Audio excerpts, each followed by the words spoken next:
एक बार विंसेंट नामक एक महान चित्रकार थे। चित्रकारी उनका फैशन था। बस वे चित्र बनाते रहते। उसे बेचना या नाम दाम कमाना उनका उद्देश्य कभी नहीं रहा। उनके लिए तो चित्रकारी में मिलने वाला आनंद ही उनके कार्यों का एकमात्र इच्छित परिणाम था। अब ऐसे व्यक्ति की चित्रकारी का भी क्या कोई जोड़ हो सकता है। बस वे चित्र बनाते रहते और रखे रहते। बहुत हुआ तो दोस्तों के घर जाकर अपनी पेंटिंग्स टांग आते। दोस्त भी दोस्त थे, पेंटिंग्स की कोई पहचान तो थी नहीं उन्हें। विंसेंट के जाते ही उन्हें दीवारों से निकालकर यहाँ वहाँ रख देते। व्यर्थ ड्राइंग रूम की शोभा क्यों बिगाड़ना।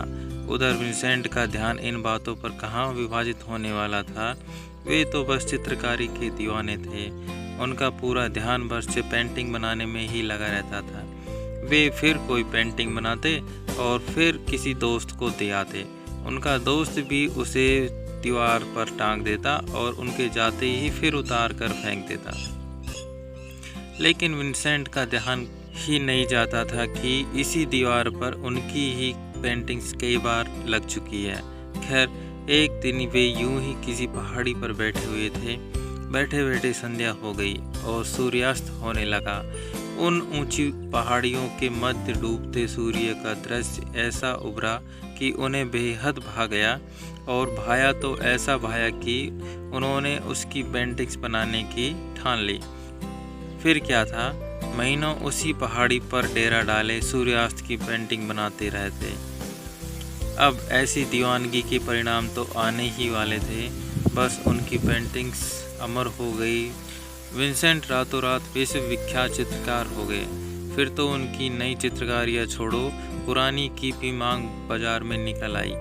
ऊंचे ऊंचे दामों पे भी बिकना शुरू हो गई।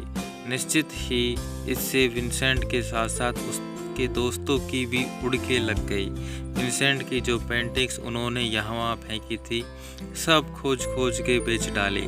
उनके सारे दोस्त भी विंसेंट के साथ साथ रातों रात अमीर हो गए।